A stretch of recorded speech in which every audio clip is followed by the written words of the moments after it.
नमस्कार, city post live देख रहे हैं आप और मैं हूं आपके साथ उत्तम झा। हमारे साथ पूर्व केंद्रीय मंत्री और बीजेपी के कद्दावर नेता अश्विनी चौबे जी है। इनसे बातचीत करेंगे और जानने का प्रयास करेंगे। बाबा आज आए थे और उपवास जो है रखा गया है, धरना पर भी बैठे थे आप। हाँ, धरना पर भी बैठे थे, उपवास रखा गया। हाँ, आज आपातकाल का काला वर्ष कभी न भूलेगा भारतवर्ष। और आप जानते हैं कि आपातकाल 1975 के 25 और जून की देर रात थी, 26 जून को घोषणा हुई थी। और इसी आपातकाल के विरुद्ध और आज संविधान हत्या दिवस है, तो हम सभी जेपी आंदोलन के साथी दर्जनों लोग आज मुख्य रूप से जेपी को माल्यार्पण करके और मौन उपवास एवं धरना पर बैठे। सारे अनसुलझे प्रश्न जो वर्तमान परिस्थिति में भी केंद्रित है, चाहे वो लोकतंत्र से जुड़ा हो चाहे संविधान से जुड़ा हो, आज जेपी को स्मरण करके हम लोगों ने बहुत ही सुकून प्राप्त किया। और मुझे लग रहा है कि इस आंदोलन को नई पीढ़ियों में उन्हें जनाने जताने और लोकतंत्र की रक्षा, संविधान की रक्षा का संकल्प दिलाने के लिए अब हम लोग नई पीढ़ियों के बीच जाएंगे। और आने वाले अक्टूबर में जब लोकनायक जयप्रकाश नारायण जी का जन्म जयंती होगा 11 अक्टूबर को, तो सारे जो लोकतंत्र सेनानी है, जेपी सेनानी, लोकतंत्र सेनानी और लोकतंत्र प्रहरी जो सेनानी अब नहीं रहे, उनके परिवार के लोग या छात्र युवा शक्ति नई पीढ़ी, जिनको हम लोकतंत्र प्रहरी का नाम हम लोगों ने दिया है।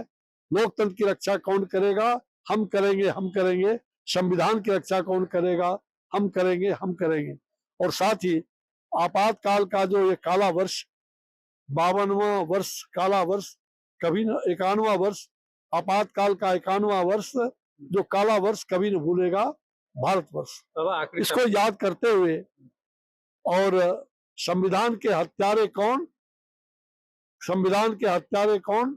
कांग्रेस, इंदिरा गांधी, कांग्रेस, इंदिरा गांधी और तमाम ऐसे सत्ता ना हो भ्रष्टाचारी, हम पर भी है जिम्मेवारी। हाँ, तानाशाह नहीं चलेगा। तानाशाह का एक ही विकल्प, तानाशाही का एक विकल्प, लोकशाही का संकल्प। ये करते हुए और हमला चाहे जैसा होगा, हाथ हमारा नहीं उठेगा।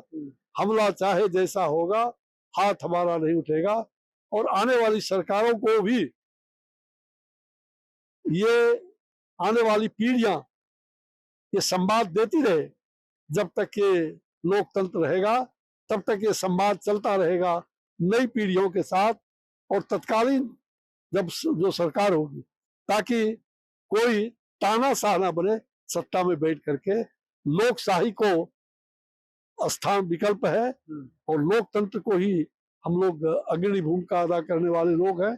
तो जेपी सेनानी के नाते आज का यही संदेश, 52 सभा और 52 सभा आने वाले दिनों में, जो नई पीढ़ियों के बीच सभी जिले में, बिहार के सभी जिलों में और 52 कॉलेज और यूनिवर्सिटी में हम लोग बिहार में जाएंगे।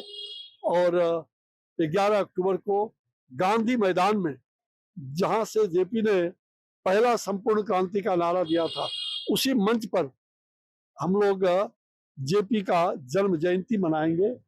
ये एक संकल्प ये हम लोगों ने तय किया है और ये लोकतंत्र सेनानी, जेपी सेनानी और सभी लोग मिलकर करेंगे। तो ऐसा एक आखिरी सवाल है, आपकी सरकार है, भरत तिवारी का एनकाउंटर हुआ, सबसे पहले आप ही ने इसका जो मुद्दा है वो उठाया था, आप उसके आवास पे भी गए थे, लेकिन ताजा जो बातें निकल कर सामने आ रही है कि एसपी गए थे आवास पे और धमकाया गया है परिजनों को, साथ खड़े रहेंगे आप?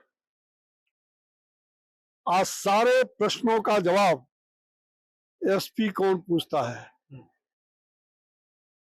लोकतंत्र के सामने और लोकशाही के सामने कोई तानाशाही प्रवृत्ति नहीं रुकेगा, कोई तानाशाही फिर से जन्म नहीं लेगा। भरत तिवारी को न्याय मिलेगा? न्याय मिलेगा। जो ऐसे लोग हैं जिनके साथ पुलिस जुल्म हुआ है, उनको न्याय मिलेगा ही, इसको कोई रोक नहीं सकता। सुशासन की सरकार की बात करते हैं। सुशासन की सरकार शुचिता के साथ चल रही है और मुझे लगता है कि हमें शुचिता का साम्राज्य चाहिए, जो अटल जी कहा करते थे। और गुड गवर्नेंस वही है जहां लोकतंत्र का ध्यान रहता है। बाबा, एक आखिरी हमें सवाल है। विश्वास है कि हमारी सरकार ने जो आयोग बैठाया है, दूध का दूध पानी का पानी होगा, इसमें कई दो मत। बाबा, एक सुना कि हमारे साथ पूर्व केंद्रीय मंत्री और बीजेपी के कद्दावर नेता अश्विनी चौबे जी थे।